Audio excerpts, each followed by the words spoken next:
Sizlarni Uzbekistan Airways aviakompaniyasi bortida ko'rishdan mamnunmiz. Assalomu alaykum, hurmatli aviatsiya ishqibozlari. Bugun sizlar bilan birgalikda chet el aviakompaniyalari va ularning talablari haqida o'rganamiz. Yodingizda bo'lsa, o'tgan darsimizda O'zbekiston aviakompaniyalari va ulardagi talablar haqida gaplashib o'tgan edik. Chet el aviakompaniyalaridagi farqlar O'zbekiston aviakompaniyalaridagi farqlardan butkul farq qiladi. Shuning uchun bu darsga e'tibor bilan qarashingizni so'rab qolardim. Chet el aviakompaniyalari deganda biz oldingi mavzularimizda aytib o'tganimizdek, o'zbekistonliklar ishlashi mumkin bo'lgan aviakompaniyalarni nazarda tutib aytamiz. Bu aviakompaniyalar bo'lishi mumkin Emirates, Etihad, Flydubai, Air Arabia, Qatar Airways, Saudi Airlines, Riyadh Air, Flynas kabi aviakompaniyalar. Chet el aviakompaniyalarining talablari har doim bir xil va umumiy bo'ladi. Aviakompaniyalarga qarab turib, O'zbekistondagi singari farqli bo'lmaydi odatda. Shuning uchun bugun aviakompaniyalar haqida o'rganamiz va ularning talablarini o'rganib chiqishimiz ham anchagina oson bo'ladi. Keling, hozir birgalikda umumiy talablarni ko'rib chiqamiz. Chet el aviakompaniyalarining eng muhim talablari bu yosh chegarasi hisoblanadi. O'zbekiston aviakompaniyalarida oldingi darsimizda aytib o'tgan edik, 18 yoshdan boshlab ishlash mumkin deb. Lekin chet el aviakompaniyalarida siz 21 yoshdan boshlab ishga topshirishingiz mumkin.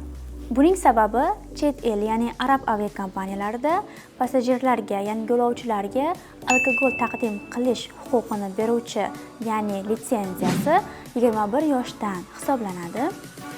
Birlashgan Arab Amirliklari yoki shunga o'xshash davlatlarda agarda siz 21 yosh bo'lmasangiz, bu huquqni siz ola olmaysiz. Shuning uchun ham aviakompaniyalar hujjat bosqichlarida muammo bo'lmasligi uchun ham talabni 21 yoshdan qo'ygan. Agarda sizning yoshingiz 21 yoshga hali to'lmagan bo'lsa, bu aviakompaniyalarga hujjatlaringizni topshira olmaysiz. Maksimum yosh chegarasiga keladigan bo'lsak, siz 33 yoshgacha chet el aviakompaniyalariga bemalol ishga topshira olasiz. Agarda boshqa talablarga javob bera olsangiz albatta. Keyingi talablardan biri esa bu ingliz tilini yaxshi bilish. Chet el aviakompaniyalarida sizdan faqatgina ingliz tili so'raladi. Bu aynan rus tili bilmaydiganlar, faqatgina ingliz tilini biladigan yoshlar uchun ayni muddao. Ingliz tilida siz erkin muloqot qila olishingiz, erkin yoza olishingiz kerak. Chunki sizda o'qish jarayonlari to'liq ingliz tilida bo'ladi. Ingliz tili darajangiz taxminan TOEFL sertifikatiga belgilaganda B2, ya'ni B2 darajada bo'lishi kerak. Chet el aviakompaniyalarida ham O'zbekiston aviakompaniyalari kabi sizdan til bilish sertifikatlari bo'lishi talab etilmaydi. Agarda til bilish sertifikatlaringiz bo'lsa, bu sizga shunchaki bonus sifatida xizmat qiladi. Keyingi talablardan biri esa sizda eng kamida 1 yil xaridorlar bilan ishlash malakasi bo'lishi kerak. Ya'ni bu malaka qanday bo'lishi mumkin? Balki siz ofitsiantlik, sotuvchilik qilgan bo'lishingiz mumkin. Aynan mana shu sizdagi kerakli ish tajribasi hisoblanadi. Undan tashqari, agarda siz bir necha yillar davomida ma'lum bir joylarda ishlagan bo'lsangiz, barcha ish tajribalaringizni aviakompaniyaga topshirishda hujjatlaringizga kiritib o'tishingiz kerak. Agarda o'qituvchilik qilgan bo'lsangiz yoki qayerdadir boshqa ishlar bilan shug'ullangan bo'lsangiz ham, bu ishingiz klientlar bilan, ya'ni xaridorlar bilan ishlash stajiga o'tadi. Bunday talab qo'yilganining eng asosiy sababi esa bort kuzatuvchilarni yo'lovchilar bilan qanday ishlay olishini tekshirish. Agarda sizda tajriba bo'lsa, albatta siz yo'lovchilar bilan ham qanday muloqot qilish kerakligini va qanday ishlash kerakligini katta ehtimol bilan yaxshi bilasiz. Bundan tashqari, keyingi talab bu viza talablari hisoblanadi. Agarda sizda ishga topshirayotgan davlatingizga borish va u yerda yashash taqiqi bo'ladigan bo'lsa ham, siz u aviakompaniyaga ishga topshira olmaysiz. Biz buni ko'pincha deport deb aytamiz. Agarda sizda o'sha ishga topshirmoqchi bo'lgan davlatingizdan deport yoki qandaydir taqiqlar bo'lsa ham, siz u aviakompaniyaga ishga topshirishingiz befoyda bo'ladi. Chunki siz ishga kirgan taqdiringizda ham davlat tashkilotlari tomonidan ishlash huquqini bera oladigan ishchi vizasini ola olmaysiz. Keyingi talab esa bu bo'y talabi. O'zbekiston aviakompaniyalarida turli xil bo'yga ega bo'lsangiz ishga topshirishingiz mumkin edi. Masalan, 1.60, 1.62 va 1.57 sm. Lekin chet el aviakompaniyalarida esa aniq bir belgilangan standart bor. Bu esa 1,60 cm. Agarda sizning bo'yingiz 1,60 cm bo'lsa, siz bemalol ishga topshira olasiz.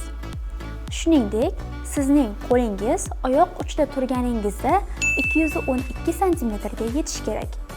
Bu o'lcham aynan yuqori tokchalarning o'lchami hisoblanadi. Chunki oldingi darslarimda aytib o'tganimdek, barcha favqulodda foydalaniladigan uskunalar yuqori tokchalarda joylashtirilgan va ushbu tokchalarning o'lchami esa 212 cm hisoblanadi. Agarda sizning bo'yingiz yetib, qo'lingiz yetmay qolsa ham, afsuski siz ishga kira olmaysiz. Shu sababli albatta poliklinikalarda yoki uy sharoitida bo'yingiz va qo'lingizni necha santimetrga yetishini o'lchab ko'rishingizni maslahat beraman. Chet el aviakompaniyalarida tana massa indeksi bo'yicha aniq va belgilangan tartib-qoida yo'q. Agarda sizda ko'rinishingizda ortiqcha vazn bo'lmaydigan bo'lsa, bemalol siz ishga topshirib kira olishingiz mumkin. Sizdan hech qanday Ketley indeksi yoki oldingi safargi darslarimizda o'lchab o'tganimiz bo'yicha kalkulyator hisoblari so'ralmaydi. Shuningdek, biz e'tibor qilishimiz kerak bo'lgan keyingi talab esa tatuirovkalar va shramlar haqida bo'ladi. Agarda sizda tanangizning belgilangan zonalarida tatuirovkalar yoki turli xil chandiqlar, dog'lar bo'ladigan bo'lsa ham, aviakompaniya suhbatlaridan o'ta olmasligingiz mumkin. Bundan tashqari, chet el aviakompaniyalarida ham salomatligingizga alohida e'tibor beriladi. Bu haqida ham oldingi darslarimizda gaplashib o'tdik. Yana bir bor eslatib o'tmoqchiman. Agarda sizda qon, ya'ni gemoglobin miqdoringiz past bo'lsa, bu chet el aviakompaniyalariga ishga kirishingizda ham sizga qiyinchilik tug'diradi. Undan tashqari, agarda organizmingizda qandaydir kasalliklar, masalan shamollashlar bo'lsa ham, bu sizni tibbiy ko'rik bosqichida muammolarga olib kelishi mumkin. Shu sababli bu ishga topshirmoqchi bo'lgan har bir kandidat o'zining salomatligiga alohida e'tibor berishi kerak. Undan tashqari, tishlar bu aviakompaniyalarda ham juda katta ahamiyatga ega.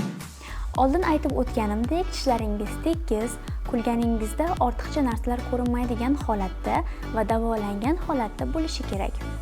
Agarda tishlaringizda qandaydir nuqsonlaringiz bo'lsa, albatta sizda hali vaqt bor.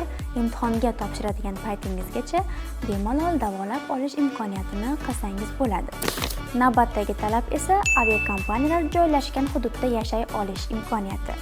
Agarda siz Dubay yoki Arabiston aviakompaniyalariga ishga kiradigan bo'lsangiz, siz o'sha aviakompaniya joylashgan hududga ko'chib o'tib yashay olishingiz kerak. Chunki ko'plar o'ylashadiki, agarda men boshqa davlatdagi aviakompaniyaga ishga kirsam, Toshkentda, ya'ni O'zbekistonda turib ishlashim mumkin deb. Aslida esa unday emas.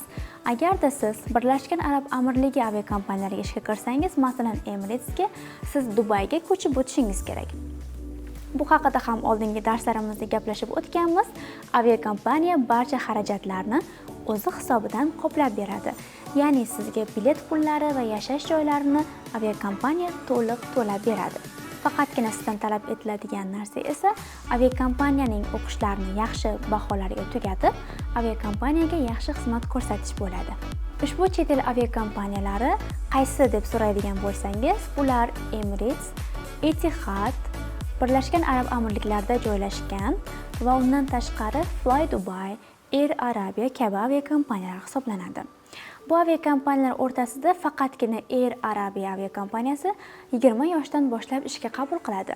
Ushbu aviakompaniya ham Birlashgan Arab Amirliklarida joylashgan. Keyingi aviakompaniyalarimiz, masalan Flynas yoki Saudi Airlines, Riyad Airlar esa Saudiya Arabistoni davlatida joylashgan. Siz agarda mana shu aviakompaniyalardan qaysi birigadir ishga kiradigan bo'lsangiz, siz Saudiya Arabistoniga ko'chib o'tishingiz kerak bo'ladi. Umid qilamanki, bugungi darsimiz sizlarga tushunarli va foydali bo'ldi. Aviakompaniyalar va ularning talablari haqida bilish bu ishga topshirishdagi eng muhim omil hisoblanadi.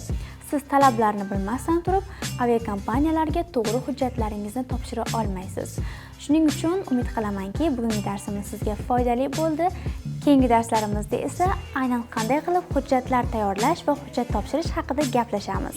Keyingi darsda ko'rishguncha xayr.